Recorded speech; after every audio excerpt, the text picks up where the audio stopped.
নমস্কার সদাবৎসরের মাতৃভূমি বন্ধুরা, টিএনএন অরিজিনালে আপনাদের সবাইকে স্বাগত।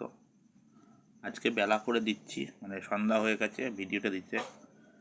তার কারণ আমি কিছু ব্যক্তিগত কারণে এবং আমার ব্যবসায়িক কারণে আমি এটা দিতে পারিনি, সময় পাইনি।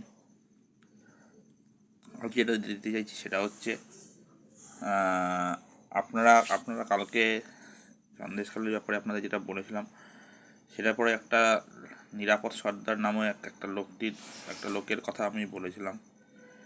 সেই নিরাপদ সর্দার বিএনপির ছাত্রনেতা শেখ শাহজাহানকে যে পশ্চিমবঙ্গে নিয়ে এসেছিল সিপিএম আমলে, সেখান থেকে শুরু করে তৃণমূল আমলে বারবারন্ত এবং সিপিএম এবং তৃণমূলের যৌথ অত্যাচারের ফলে আজকে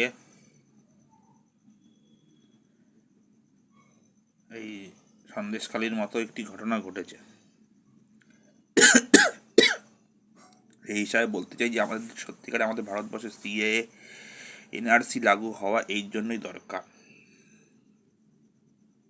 যার কারণে এবং এরকম 20 থেকে 25খানা সন্দেশখালি আমাদের পশ্চিমবঙ্গে রয়েছে।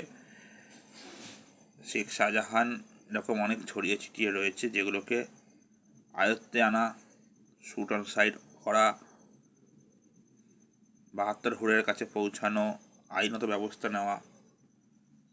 শেখ শাহজাহান যেহেতু ধরা পড়েছে এবং বাংলাদেশের সে ছাত্রনেতা ছিল, এখানে আতঙ্কবাদী, রোহিঙ্গা, জঙ্গি, বিদেশি অপহরণকারী, পাচারকারী, ড্রাগস পাচারকারী, আর্মস পাচারকারী, এইসবের ওপরে এবং অস্ত্রের সন্ধান পাওয়া গিয়েছে। এই জন্য এনআইএ তদন্ত হচ্ছে এটার উপরে।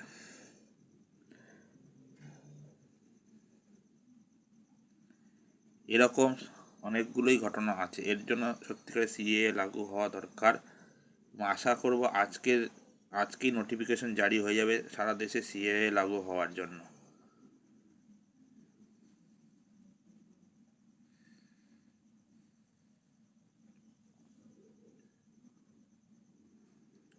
আপনারা টিএনএন অরিজিনাল দেখতে থাকুন।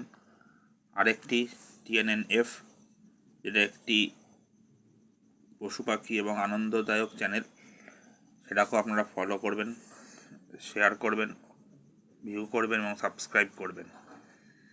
নমস্কার।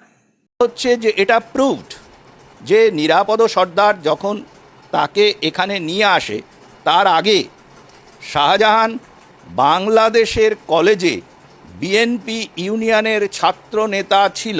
তার স্কুল লিভিং সার্টিফিকেটটা কিন্তু বাংলাদেশের, এবং বাংলাদেশের থেকে সে এখানে এসে এখন পশ্চিমবঙ্গের যে নাগরিক হয়েছে, এই প্রসিজিয়ারটা পুরোটাই কিন্তু এনআইএর ইনভেস্টিগেশনের আওতায় পড়ে।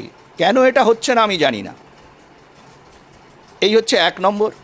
আমার ধারণা যে শাহজাহানকে বাঁচানোর জন্য বড় কথা নয়, শাহজাহানের আর ক্ষমতা নেই। একটা জিনিস কি জানেন তো, এই ধরনের রাফিয়ানদের যে রাজনৈতিক নেতারা দুটো বিশেষ উদ্দেশ্যে ব্যবহার করে। একটা হচ্ছে রাজনৈতিক জমি, অর্থাৎ ভোট না করে ভোট পাওয়া, ভোট না হতে দিয়ে ভোট পাওয়া। দ্বিতীয় হচ্ছে কনস্ট্যান্ট সোর্স অফ সাপ্লাইং মানি। এখন আমার ধারণা যে এটা করতে গিয়ে যেই রাজনীতিকরা এটা করছিলেন, তারা ভাবছিলেন যে তারা বিরোধী দল বিরোধী কাজ করছেন।